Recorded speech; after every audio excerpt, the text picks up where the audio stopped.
Hi everybody, I'm Zilla Blitz and welcome to the start of Scenario 2 in our series Zero to Hero, where we explore Lock and Load Publishing's tactical combat system through a number of scenarios, gradually increasing the complexity and adding mechanics as we go along. As we start Scenario 2, first we're going to go back and clean up a couple of errors from the end of our last episode.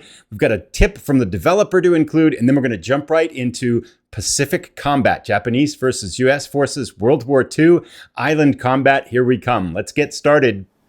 There was one execution error in the previous video, and it had to do with melee combat. Just kind of as a refresher, these two German squads had advanced into the field here in their move, and then they were going to try to rush in for combat. Lieutenant Machno and his squad had opened fire, but didn't have any effect on them. So the two German squads broke into this hex here. There was a melee fight. Lieutenant Machno and this squad were killed. One of the German squads was killed. This locked that unit into melee for the end until the end of the turn.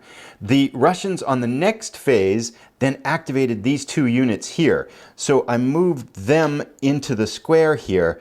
And then what I did was I immediately executed melee with this as a 2-on-1. And that was the error. The rule is there's only one melee round per hex per turn. And so you can't have more than one. So what should have happened was these two units move in together with this German unit. This is locked in melee, and it stays that way at the end of the turn. So this is still designated as a melee hex. Then we go to the next turn, and as forces start to activate and get initiative and stuff like that, say the Germans go first or the Russians go first, they can either execute melee in the next turn as one of their actions, or you can actually, there's an option to try to withdraw from melee. So I made a mistake in executing it in the same turn. It should have been postponed until the next turn. I don't think it was going to impact the outcome, assuming the die rolls were the same, but I wanted to point it out that it was done wrong. A second error happened on this same sequence, and it involved, again, this movement and this opportunity fire that happened before this melee. So at the beginning of an activation, an impulse here, these two German squads moved forward together with the idea of then moving subsequently in here where we had the melee. Lieutenant Machno and the squad opened fire for an opportunity fire. I made an error with the calculation for the attack. Basically, we should have taken the inherent firepower of the squad, which is 1, and we did that. We added the leadership bonus for Lieutenant Machno, which is a 1, and we did that. We added 2 because the German squads were adjacent to Lieutenant Machno and his squad, and I rolled the die as a +4 attack. However, there's one additional bonus that the Russian attack got that I forgot to put in, which was these units were moving. When these units were moving, there's an additional +1 to the attack. Basically, I think the thinking is that, you know, they're running, but there's absolutely no cover, and they're a lot easier to hit than if they were stationary behind cover. I executed the attack at the 1d6 +4, and it should have been executed at 1d6 +5. Based on the die rolls that happened, it didn't change anything. Even at the +5 attack, the German squads would have been unfazed and would have been able to continue on. So it didn't affect the outcome of the battle, but it was an error, and I wanted to point it out. Lastly, I wanted to point out a tip shared by Devin Heinley, the designer of this game, who noticed that when it was early on in this sequence here in the second episode, that these shaken units decided to retreat back 1 square during their movement. They have a movement of 2, so they could only move 1 square to stay within the wheat field, and I dropped a movement marker on them like that, and both of these squads ended up doing that.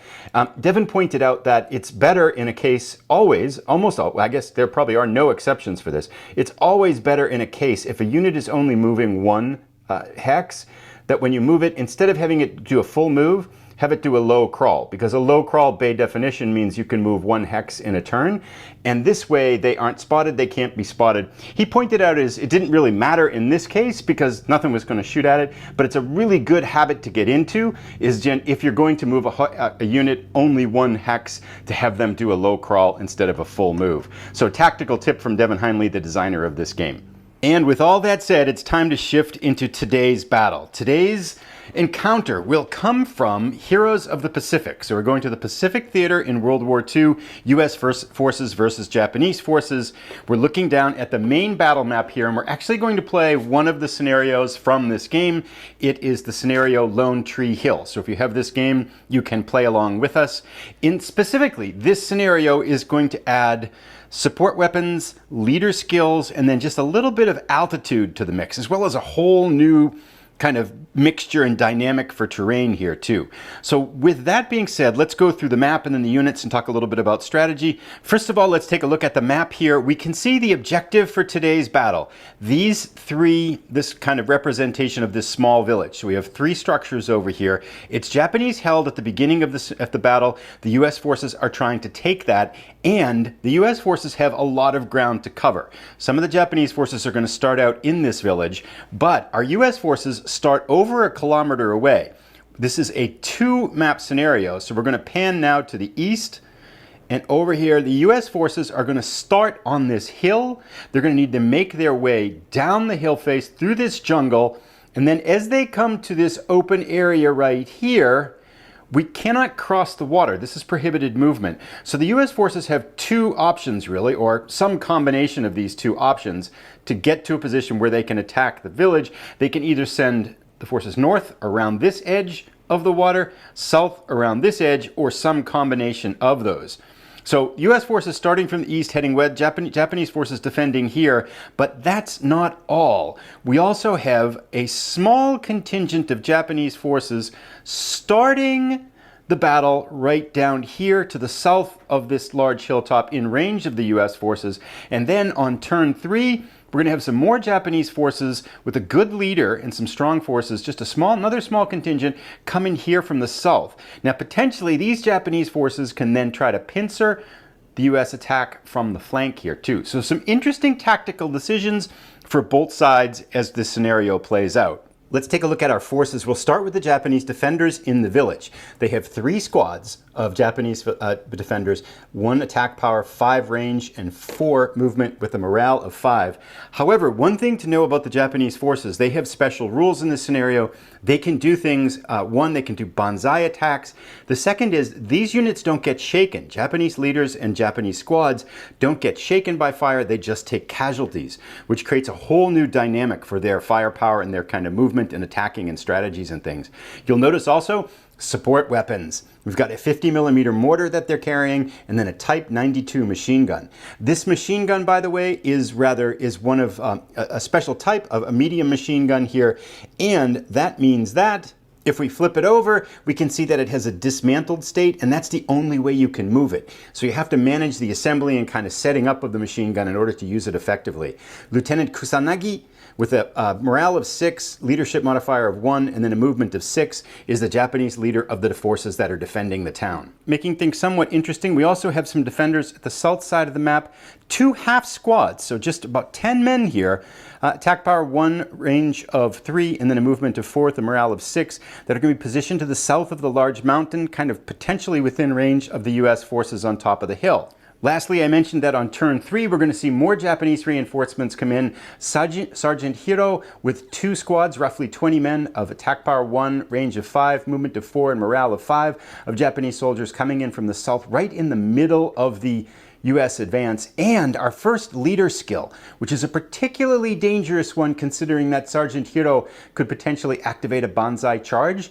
The warrior spirit here allows Sergeant Hiro to or whoever he's with, one stack, to completely ignore the results of a direct fire attack on them. This is a one-time use skill, so you can imagine what they can do is they could perform a charge in the middle of this banzai charge. They get riddled by machine gun fire and say, nope, that doesn't do any damage to us, and they're able to keep going. So potentially a very dangerous threat if they're activated for banzai.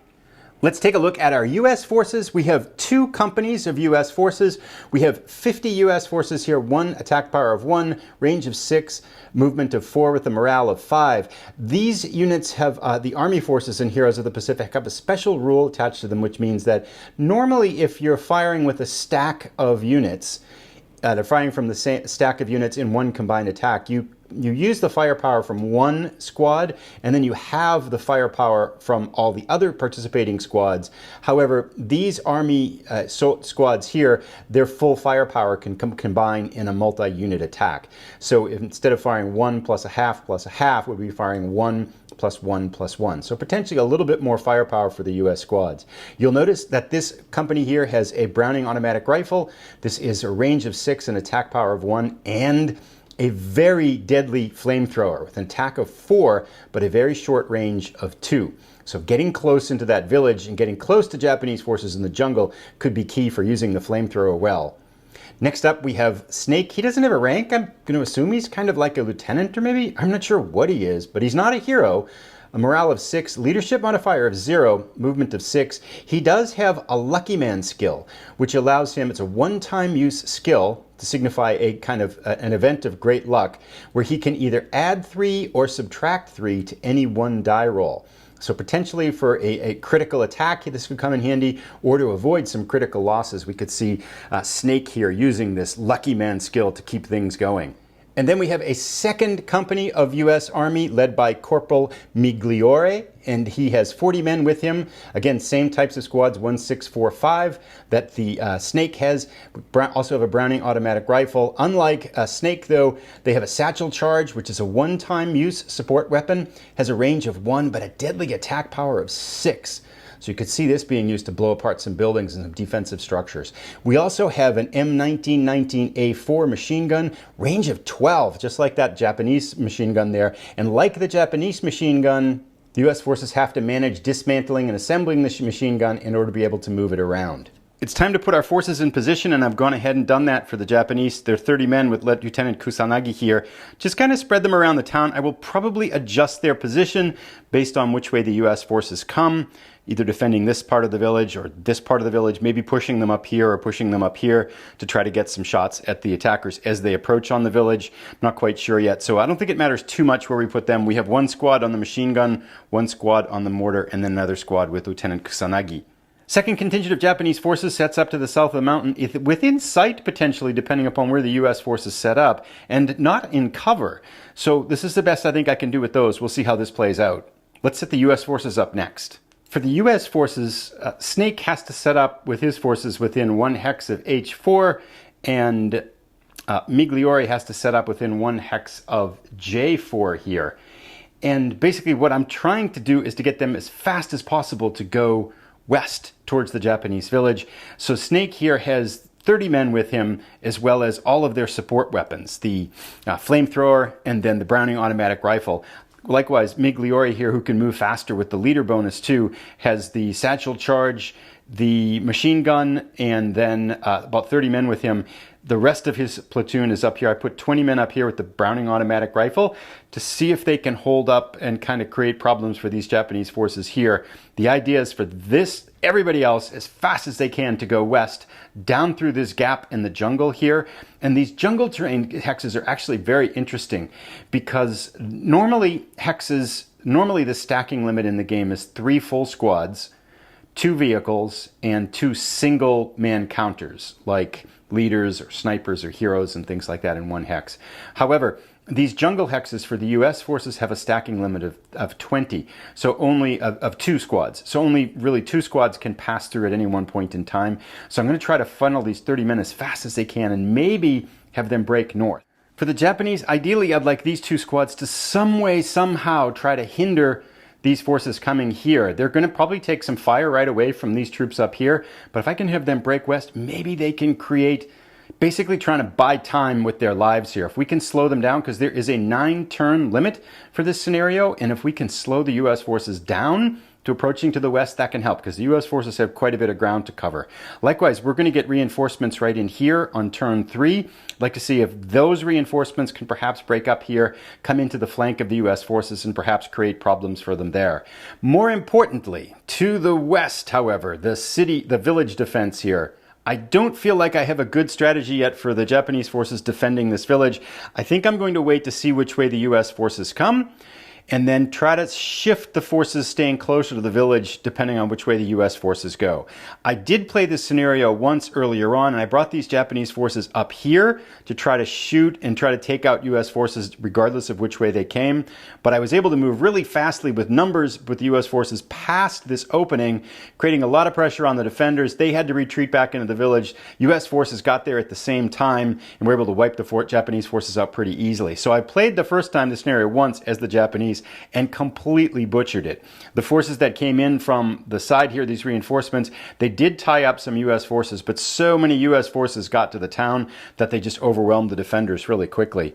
So we're going to kind of play it by ear. I think the Japanese have to be a little bit reactive. I do want to try as the U.S. perhaps to go as fast as we possibly can, cut to the north, punch through right here and go into the town that way. I might explore the idea of coming around to the south, but these reinforcements coming in here on turn 3 make me a little bit nervous that we get hit from both sides there. So that's the rough plan. Time to get started.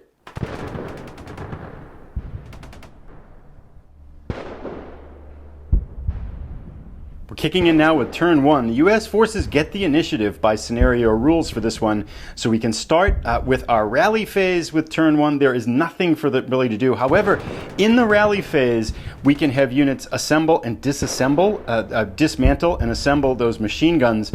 Right now, both the Japanese and the U.S. forces the Japanese have it assembled, and where it is, and they'll leave it that way, I think, for right now. The U.S. forces will already have their machine gun dismantled and their big one dismantled, and they're going to leave it that way because they're going to be on the move. So other than that, nothing really done at all in this rally phase, and we're going to go into the operations phase of turn 1 with the U.S. forces taking the first action. So let's get underway with our first U.S. action here. I probably shouldn't have set these units, had these units start here. Probably should have had them start here because then they would have been out of range of this Japanese unit. Because technically, I would like to have them do something else first. But that's neither here nor there. We've done that. We are going to have not both squads fire, but one squad and the Browning that's holding the Browning automatic rifle. They are going to open up on this Japanese half squad that's at the base of the hill here. So the attack power is 1 and the Browning automatic rifle firepower is 1. Now, with the line of sight rules, this is way up on a level 2 Mount Hilltop here. This is down at level 0. Normally, blocking or degrading terrain, that's a level 1 or a level 2, kind of creates a shadow, a block behind it that would degrade the fire coming through it. But brush here is actually at the per terrain height. It's not a level 1 obstacle. So this fire is able to come from such a big height that it's able to come right through, and there's no degrading terrain modifier brought to this. So it's simply a +2 die roll attack on this unit. It's in open terrain. It's not moving, so there's no terrain modifiers for it. So it's going to be straight up. The U.S. die roll +2, and then the Japanese die roll is going to be straight up. Let's see what we get for the U.S. God, that's such a bad start for a 1, which gives it a 3, and the Japanese should easily defend this. They get a 6. Oh, that's really easy. Yeah, so 3 against 6. This has no effect, and the U.S. has fired and come to no fruition here in terms of trying to hit these Japanese units in the open. Japanese impulse is up, and they've actually got this shot here. It's a range of 3. I mean, it's not the best odds, but they might as well take it, right? So this squad's going to open fire. 1, 2, range of 3. It's a firepower of 1. Now, there's nothing blocking the line of sight as we've established from the previous attack, and line of sight is reciprocal, but this unit is at a higher altitude than the Japanese, so because the fire is coming up at a lower altitude, there is a +1 defensive modifier for the U.S. forces here up on top of the hill. So the Japanese fire with their firing power +1, the U.S. get a +1 modifier, so we'll add 1 to both of these die rolls, essentially evening them out here. Japanese open up with a firepower of 2. 2 + 1 gives them a 3. Should be relatively easy for the U.S. to defend. 2 + 1 is 3. They get lucky as well. 3 against 3 means that U.S. forces have withstood the firing of that Japanese unit right there. Neither side able to inflict any casualties here as the battle starts out. Let's get the U.S. Moving forces. Let's get the U.S. out of here, though. We need to get a move on. Snake here is going to activate his own troops, and because he's a leader, he can activate anything in an adjacent hex as well. He's going to activate these 2 squads to the northeast of him as well, and he's going to get a move on. Now, their movement is 4, but they get the double time modifier, which gives them an extra 2 because they're with the leader, so they're going to stay that way the whole way. Snake's going to come this way, cut around the hilltop. That's 2, 3, 4. The brush is just a 0 movement, no penalty for movement, so that's 4. They're going to skirt the jungle here 5 and then get out onto this dirt roadway, dirt pathway here for 6. So a nice big aggressive move for Snake and his forces. The 2 trailing infantry squads are going to skirt the top of the hill here 1, 2, 3, 4, and they will chase to keep up. They aren't able to go as quickly as Snake is, and we'll drop both of these with movement tags, meaning that they have moved for the US forces. For this other Japanese squad, rather than move, I don't think we're going to move anybody in the village for the Japanese right now. I'm going to try to get this squad west to see if when Sergeant Hiro comes in with his troops over here, he can join them to make a stronger force. So they're going to try to run. They can use half hexes here, so we'll go 1. Now we're going to have this US unit open up with opportunity fire. It's a range of 6, 1, 2, 3, 4, 5, and it catches them in the open here. So they're moving, which gives them this is going to give a +1 bonus to the firing troops up here. It's just this squad firing, so it's an attack power of 1. There's no terrain modifiers here at all, except for the fact that this squad is moving, so they get a +1 bonus for this. So it's going to be the die roll +2, and there's no terrain help here for the Japanese unit in the hex here, so they just get the straight up roll. Let's see what happens. We get a 3 + 2 is a 5 for the attack power of the US. And then for the Japanese, they have to get a 5 or greater to survive this, do not have to do a damage check. They get a 3. So this is going to cause a damage check on them. So we get a 5 to 3 here, which is a +2 damage check for the Japanese forces. We're going to roll 1 die, add 2 to it, and if it is greater than the morale of 6, Japanese have had some casualties. They get a 1. Now the Japanese rolled a 1 on a damage check. 1 + 2 is 3, means this unit has had no casualties or nothing's gone wrong with it. Now one quick note, the Japanese rolled a 1 on a damage check. Normally if you roll a 1 on a damage check, that's indicated kind of an extraordinarily stressful event, and there's a potential that that can spawn a hero. We didn't see heroes spawn in the first scenario. That could happen here. However, by this module's rolled, Japanese forces don't spawn heroes. So even though they've rolled a 1, we don't roll for any check for heroes because the Japanese forces by their nature don't generate heroes in this game. So if this happened to the US and they rolled a 1 on a damage check, we would see if the US generate a hero, but we don't do that for the Japanese. They can continue moving. So they get 1, 2, 3, 4. We'll have them go right here, and that completes their movement, basically trying to get up into this jungle up in here, into some safety where they can wait for their reinforcements to come. Let's go now to the US activation. For the US, it's time to get Corporal Migliore on the move here. We're going to send him, he's got a movement of 6 with the double time bonus. 1, 2, 3, 4. Now, we can't move the full stack here because stacking limits are enforced at all times. There are 2 squads here and 2 squads here, so that would break the stacking limit. So we have to go around. We got 1, 2, 3, 4. He's going to cut down the side of the hill into this brush, 5, and then through the brush here to the behind the jungle, 6. Now, because the stacking limit for jungle for US forces is 2 squads, there are only 2 squads here. So I think what we can have is we can have Corporal Migliore lead through the jungle here on the next turn and continue their advance. So that tags them with a movement marker, and all of the US forces now have acted. All of the Japanese forces on this map have acted. The question is, do we want to do anything with the Japanese forces in the town? The big question for the Japanese forces in the town is, which way are the US going to go? Are they going to try to come around to the north? They're going to try to come around through an attack from this side. We don't really know yet. They could really go either way. They might go both ways. So I don't think it makes sense to do any movement with them yet. The only thing I will do right now, we're going to have this Japanese squad act and do a dismantle their machine gun here just to get ready to move. Now we can do it for free in the next rally phase, but sometimes I forget. And since I know they're not moving, we're just going to do that right now at the cost of half their movement. So this would, I think, probably tag them with a movement marker under those regards.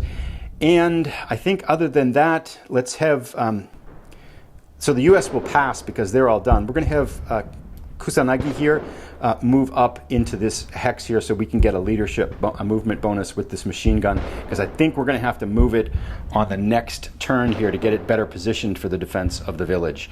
So that's just kind of starting to tweak the Japanese to do that. Then Japanese are done moving. They will pass. US pass packs goes back and forth 3 times. Therefore, after 3 consecutive passes now, the first turn ends. Let's go to turn 2. We have to do before we go to turn 2, though, is the admin phase, which is basically going to clean up all of the movement and firing markers. So we'll do that. All cleaned up. It's time to go to turn 2, and let's see who gets the initiative. Alrighty, so we're going to head to turn 2 now. We need to roll for initiative. The red die will be the Japanese. They get a 1, the US get a 3. So it is US initiative, and we go to turn 2. We will do the rally phase, which would allow forces either to assemble or dismantle. The machine guns right now, there's no forces that have taken damage, so there's no rallying going on. I think for that case, then nothing will happen there. So the rally phase is done, and we're going to go to the first impulse. Let's see what the U.S. might try to do. One of the things too, as we head into turn 2, this scenario with the support weapons and the terrain differences and the height and stuff like that, and the skills and stuff, it's feeling a little bit more complex from an execution standpoint. So I wouldn't be surprised if I'm going to make a lot more mistakes. I apologize in advance if we do, but again, part of the scenario, this series is pointing out those mistakes, so we learn from them as we go forward. So by all means, if you do see some errors, please let me know. We are going to have the US act first. I feel like this is not a very efficient thing to do. We're tying up 2 full squads and one of our automatic weapons here just to deal with this half squad. But it is a good shot, and we're going to take it. This time, everybody's opening up. We could, 1, 2, 3, 4, 5, 6, we could actually fire down here too. This should be in line of sight. Oh, you know, we're going to, but if they can't make it. 1, 2, 3, because it's a +1 extra movement cost to move up here. I was just thinking, could this unit charge and try this kind of a melee kind of action here? But it'd be 1, 2, 3, 4, 5, so they can't charge.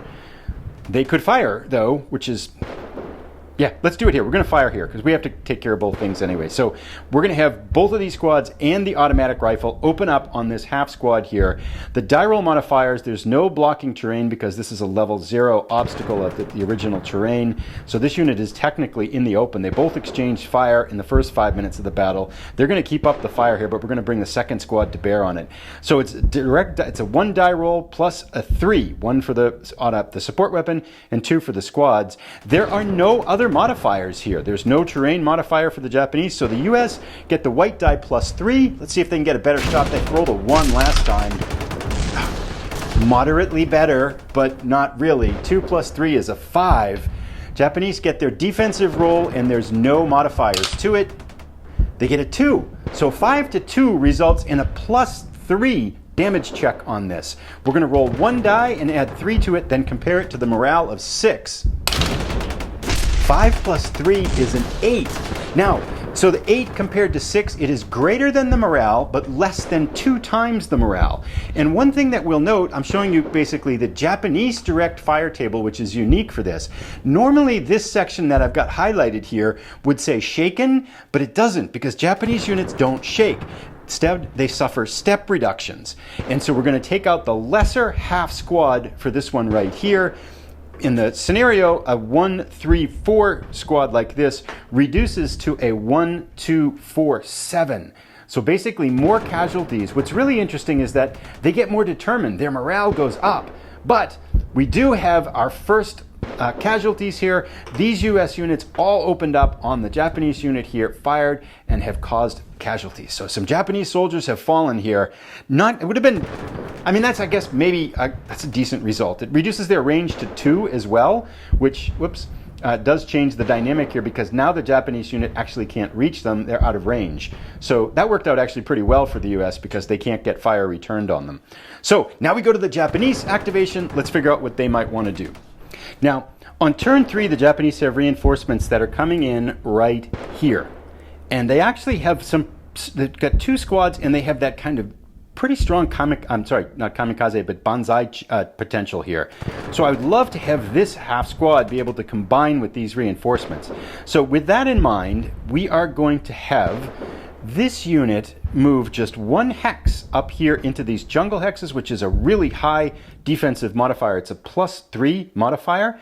And as we learned from Devin Heinley, the developer, when you move a unit 1 hex, always put a low crawl on it rather than a movement because this keeps it from being spotted by those units automatically. The US units would have to make a spotting roll to see it now, which means that they probably unlikely to get some ideas and open up fire on this. They'll probably keep moving, or at least it makes it less likely. So always a good move when you're moving 1 hex to a low crawl. We're going to have the Japanese do that. Now what I did that worked really well when I played as the US in this test run that I did before this was I left behind about 40 US men and positioned them in the jungle here. Actually, one was up on the hill. They were the units coming from the east, and then here as well. And the reason I did that was when these Japanese units come in here, they're actually fairly strong and have that kind of bonsai potential. I wanted to leave enough forces to be able to defend themselves against that bonsai attack and not let them put pressure. And we had enough troops to go ahead and attack the village. So I'm going to try that strategy again. And what that means is I'm going to activate part of Snake's forces here, the part that we're going to have go forward, and try to attack the village. And the question is, which way do we want them to go? Around to the north of the water or around to the south of the water? Went to the north of the water last time. However, this time I think we're going to do is we're going to have half our forces go to the south, half our forces go to the north, and we're going to do a pincer on the town, force the Japanese to defend from both sides. So let's divide up Snake and pick out some forces that we want to move along here. We're going to leave a little bit behind that we're going to position in this jungle patch here. All right, so we're leaving behind 10 men with the Browning automatic rifle. We're having Snake with the flamethrower and 20 men break away from this. Just going to basically follow the path here. They're going down the road 1, 2, 3, 4, 5, 6. Fast as they can, cutting this way towards the village. Their line of sight is protected from the village by this, the jungle here that's off there. They've got a lot of things blocking the line of sight right now, but that's going to give them a pathway directly to the jungle. So we will drop a movement tag on them, and now we go to the Japanese impulse on their turn. I think it's time to have this Japanese unit run away. I don't want to have him move here to try to fire. I think eventually they're just living on borrowed time right now, and I think they can create more problems by joining up with the reinforcements from the west. So we're going to have them scamper 1, 2 along this clearing here, 3, 4 into this little bit of this broken terrain here. That's only a 1 movement cost, and we'll tag them with movement. Nothing can technically. These units here could see them here. No, they couldn't, because they can't fire through.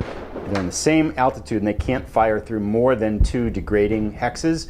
So unless they came here, they're not able to fire at them here. So that's a safe move for them, and these units have already fired. So this squad takes kind of relative cover here in this little kind of patch of bushes and stuff like that. And now let's go to the US activation. So we know Japanese reinforcements are coming down in here. US Intel has told us that we're going to have this squad with the Browning automatic rifle move 1 and then 3. This jungle movement is 2, and they're going to take up position in this patch here, again with the idea that they want to be able to prevent these Japanese reinforcements from being able to put pressure on our attack on the village. So we go to the Japanese move right now. Let's see about what we want to do with Japanese units in the village. For the moment, the Japanese are going to pass because I want to see what Corporal Migliore is going to do with his forces before I start shifting these around, because we know the US isn't going to just sit still. We know they're going to keep moving, and I want to see if they're actually going to go both sides of the water here or just perhaps to the south. Then we can shift all of our forces here. I know what I'm going to do as the US, but I think just as a matter of role-playing it, it wouldn't make sense for the Japanese to commit everything this way or split them yet. So the Japanese are going to pass. Now it goes to the US turn. Now, interestingly enough, Corporal Migliore, if we have them come up this way here, this Japanese Kusanagi's machine gun here does have a line of sight on hexes like this right here, and it's actually not a bad shot. The machine gun is disassembled right now because they're getting ready to move, but if the US forces were to leave themselves somewhat exposed here or here in this light jungle or these brush over here, we in the next assembly phase as Devs could take a risk here and reassemble the machine gun and then just take a chance that we could kind of open fire here. Now, they're in light jungle as well, so it creates kind of a firefight situation that probably works to the US advantage, but it is something they need to consider. So for now, we're going to have Corporal Migliore and everybody, satchel charges and everything like that, go 2 through the jungle, 3 here, 4 there, and then let's go 5, 6 into this jungle here. That leaves them behind 3, enough light jungle here that the line of sight is broken to them. So they are out of sight right here, and we'll see what they do and then react to it on the next turn. So Corporal Migliore and his forces have moved up here. We'll go to the Japanese now, and now I think we can do something and decide what the Japanese want to do to try to defend the town, because we're kind of seeing US forces. I mean, theoretically, the US could come this way, but with the Japanese reinforcements coming in over here, that's going to leave them in the open from these units out right here. Probably a bad idea. So I think it would make more sense for the US to go this way, which means they're coming on both sides. I think we can assume as the Japanese, and now it's time for us to decide what to do to defend the village. Boy, it's so hard as the Japanese because they've only got 3 squads, and really we need machine guns on both sides if the US are coming from both directions. But I kind of like this jungle hex here because it can hit forces as they come into this grass here. It can also fire across this light jungle into this dense jungle here for the US coming on the side. This is degrading, but it's got somewhat of a defensive position from both directions. So we're going to have Lieutenant Kusanagi go 2-4 and move the heavy machine gun up here. So they have moved. And if you have ideas on, if you've played this scenario before, I'd be very curious to hear how you play this as the Japanese, because it feels like a challenging defensive position for the Japanese. It feels like the US have quite a bit of advantages here, but I'm not a very good player yet, so I feel like there's a lot of things I don't know. Let's go now to the US movement. All that the US has left is to move these forces here. They're the only ones left that can act. We're going to have them go 1, 2, 3, into the jungle here and get ready for when the Japanese reinforcements break in on the next turn. Now, theoretically, this unit here, when they move in, they are actually going to be in sight. We can have this unit open fire on these Japanese reinforcements as they break into the open here. So that could be possible as well. All the US forces now have moved and activated. It's time to move the last Japanese forces in the village. The mortar here is actually a very unique weapon. It can't fire from buildings, and it can't fire from places like dense jungle, but it can fire from light jungle. So I'm going to have this squad move here, and it can fire over things too. So we could have it move up in here, and then it could technically fire down on these units. It has a range of 2 to 9, so it can't fire adjacent. And this unit here could spot for it. So we'll try it here, although I'm not sure that's a good location for it. Because this unit moved 1 hex there, we're going to have it do a low crawl. The next question is what to do with our last squad. I'm going to move them into this series of huts here. We're going to concede this line of jungle here because I don't think we can hold off with just 1 force there. We'll just kind of hold up and maybe move them out. We'll see. Again, I'm not quite sure of the best way to try to defend this village when we're getting attacked from both sides here, but we'll give it a shot. They're going to low crawl into these huts and take up positions. Everybody has now moved. We are done with the second turn. And with that, we'll stop here for this episode. When we come back in episode 2, US forces will be trying to attack from both sides of the village. Japanese defenders setting up. We're also going to have to the east as we slide over here. A secondary battle occurring here. Japanese reinforcements should be coming in from the south. We've got some US forces here poised to try to defend the flank of the US, as well as potentially some US forces over here on that hilltop coming in to kind of resupply this defense over here. So it should start to explode into action in episode 2. Let me know if you spotted any mistakes and any errors that we made. We'll see you in episode 2 shortly. I'll put a link to it as soon as it's available. Thanks for watching, everybody.